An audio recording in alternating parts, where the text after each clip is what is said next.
City of West Monroe has a new mayor. Staci Albritton Mitchell defeated 10-term and 40-year incumbent Dave Norris, as well as two others. Albritton Mitchell got 60% of the vote, and she joins us here live in the studio this morning to talk about her plans for the future. Staci, thank you so much for being here. You're welcome. Thank you for having me. So first things first, I want to talk about what is running through your head right now. What are your first reactions to winning? Very thankful. I mean, I'm very thankful. Had a great support team, my friends, family, and just other supporters, and then of course the voters of West Monroe. Absolutely. So I'm very thankful, very honored, feel very blessed. Absolutely. And you are a woman with a plan, and I want to talk a little bit about what that plan is. Okay. What are you thinking in your first, couple months here in office? Well, obviously we've been getting information from people on what the priority needs of the city they think it should be. So I want to get with the department heads, get with everyone, and go from there. I mean, drainage and flooding is a huge issue. That's the #1 thing people are concerned about, and look at where we can go and start correcting some of those issues that we have.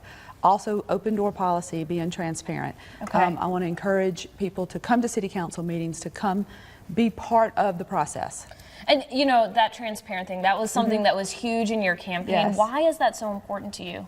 Just because, one, to get people involved, they've got to know what's going on. And I'm a full believer in community service and being civically active and being a good citizen. And that is all part of being open and inclusive. And people need to know, because if you know what your problems are, you have a better chance of tackling them and correcting them. Absolutely. And you talked about some of these issues, things like flooding and drainage. How are we going to attack some of those problems?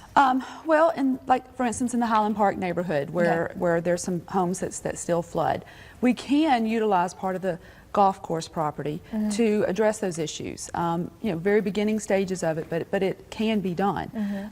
In the Jersey Street, kind of the Sunshine Heights area, that's a little more difficult problem from what I'm understanding from our city engineer. But again, we've got to look at it and see what we can do for it. Absolutely. Another thing you talked about, recycling in West Monroe. Let's talk about that. Well, recycling's huge. It's I get requests for that, all throughout the campaign, even before, just as an alderman.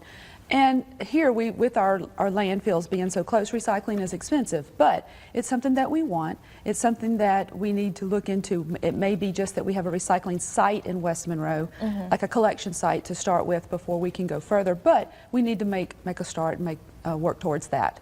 And we've all seen in West Monroe businesses growing over there, lots of big businesses coming into West Monroe. But what about the small businesses, local businesses? What are you planning on doing for them? Well, I mean, it's kind of the same for both, actually, to start. But for our local small businesses, one, I want to encourage people more to shop locally and think about the fact that when you shop out of town, or if you shop online somewhere where the taxes are not getting paid, that you are not supporting your roads and your city government and your things like that. So as well as your local economy, because that money spent at local businesses stays in the economy, it employs people, and then gets spent at other places in the city.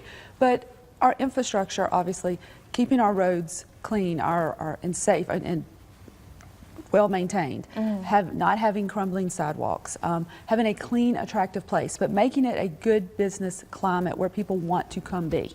Fantastic. Staci, thank you so much for being here this morning. You're welcome. Thank you for having me. Absolutely.